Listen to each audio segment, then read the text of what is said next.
Yo, top of the evening, folks. What is everyone doing here? Top of the morning, wherever you're at. Our first day back in the market wasn't a good one. Wasn't as bad as I originally thought last night, boy. Looking at those futures, the whole Russian debacle, the whole shooting match. Just thought we were going to be redder than red could get. But wasn't too terrible. We did not do anything with our beloved stocks today, really, right? We'll touch on that. We'll touch on Double A Adam Aron himself. Couple of GameStop pieces, some AMC news that just absolutely blew my mind from our boy AMCBIGGUMS over there. And then a quick new rules with the Fed piece Friday that I did not see anywhere out there, but I found it today. I want to touch on that as well. So hopefully everyone had a good Tuesday. We're coming up on Wednesday, and then we got Thursday and Friday obviously popping off. Short week in the trading week, that is, anyway.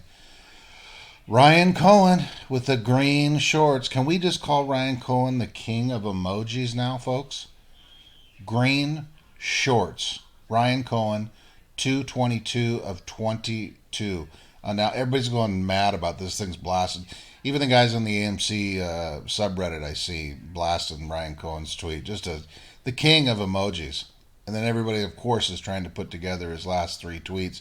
I seen this one, in the skull. I glanced through it. It was basically saying shorts are this right here. What does that mean? Skull dead, right? Anyway, outstanding. Ryan Cohen. We are down 7.99% on AMC, 1647. In case you guys have been living under a rock, the today being Tuesday evening or it's Wednesday morning, you obviously know what the stock price ended at, right? Up a teeny weeny bit in after hours. GameStop not as bad, down 3%. And a teeny weeny in after hours of trading. The Federal Open Market Committee on Friday announced that it will unanimously adopted comprehensive new rules for the investment and trading activities of senior officials. A very good start. Cannot engage in short selling or securities on margin. This is outstanding, right? The whole thing with them knowing everything ahead of time too. This is a very, very good step. So no more cheating, you guys. You guys can go bleep yourself. And yeah, that's it. GameStop. We touched on this exact same. Remember this? It was a tremendous article too. Sorry guys, my phone's going off in the background. This was the exact same article we touched on in January. It's basically now you're taking GameStop in there with comparing January's numbers to all the other stocks that are out there, obviously. But in saying shares failing to clear increase from 1,632 to 23,708 in the second half of January. The latest data available. Failures to deliver even climbed as high as 152,000 during this period. So they're trying to tell us that they covered some of these, right? Blah, blah.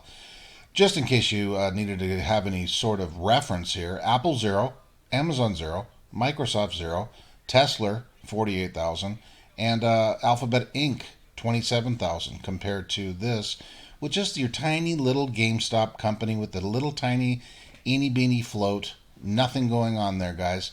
You know, the last week or so, and especially this piece we'll touch on from Biggins, just buy this stock and hold it. Don't even look at it. Do other plays. That's the number one thing we've talked about for how long now? Over a year. And that's simply it. It is. Some of these numbers out there are just nuts. Double A. Update on my AMC stock ownership. After prior year, grants vested, less income, my AMC shares ownership has risen from 793 plus 1.5 milli granted by unvested shares, totaling 2.355 milli shares. A forceful incentive to do what is best for the AMC shareholder. So that's obviously good news given the fact that his previous shares were not as many, obviously, right? Yeah, JP Morgan now expects. Why is JP Morgan commenting on all this big major news? What was their big thing they were talking about the other couple of weeks ago? I can't remember. It doesn't matter. I can't keep these stories straight between JP Morgan's and insider business, market watches, this, that, the other thing, right? But long story short, JP Morgan is now expects the Fed Reserve to hike interest rates from 9 straight meetings, posing a major risk to markets. Yes. The bank analysts also said that rapidly rising interest rates are the biggest danger to markets. They're not very good at all. The Fed is expecting to start raising rates in March as it faces the hottest inflation for 40 years. Buckle up, ladies and gentlemen. Buckle the heck up. Keep an eye on this, folks. S&P 500 logs first correction in 2 years as old this name and this name. I don't want to say it because YouTube does not like that. Conflict escalates. Here's what history says next to the U.S. stock market benchmark. Yeah, keep your eyes peeled. This is pretty cool. From Business Insider, of all places, I paid $20 a month for AMC version of MoviePass, expecting to delete it after a month, but it'd end up being a great value. Ain Kane. Is that Ain or is that an L right there? God, I cannot read that. You guys, I need some bifocals or something. So this young lady here found a great value out of her MoviePass from AMC. That's good. Now, the whole reason I'm bringing this up, who gives a rat's ass type of thing, but it's a semi-bullish, good news type of article from Business Insider, nonetheless, right? So, wow, we'll take it. This here, AMCBIGGUMS, shout out, sir. This is a piece of his video here from, I think he did this last night. Just listen to this 2-minute version. I'll pop his whole YouTube. I listened to him. I listened to the first one. I got to listen to the second one. But again, shout out to him. Shout out to everyone who does these DDs. They're just amazing. But long story short, look at this. 602. The value of outstanding derivatives rose to mind-blowing 610 trillion by 7 of 21. Apes, this is insanely worse than 2008. They don't ever expect us to figure out, got caught with their pants down. Don't sell yourself short. You are sitting on a once-in-a-lifetime opportunity. We have said that, folks, for over a year now. But this is pretty mind-blowing, to say the least. That's the thing. These all need to be paid back. See, these get paid first. When we own these trenches, they still need to come down and pay us. Like I said, guys, that they can't get out of this. Buy and hold was they never ever thought we would have figured it out. And if they did, they wanted it market manipulation, then they could charge us. But like I said, the problem is too much information got out too fast. Too many apes dug out and exposed too many secrets too fast. Too many lawsuits. Too much public information was out there that these media guys didn't think we would go after, and they didn't bother censoring right away. Well, it's too late now. We've already read the lawsuits. We've read the filings. We've read the SEC stuff. We read the overstock lawsuits. We know everything they're doing. I'm showing you what they're doing. Like I said, $610 trillion. If you guys truly think about it, all money in the world is worthless because every country in the world is worthless. All these companies that have, even Apple, all these companies that have so much money, look at how much debt they have, man. Look at all this debt these guys have. Other than like the select 100 grand emperor companies, think about the rest of the world. Everyone's in debt or has bonds out and owes them in some way. Like I said, it's just insane.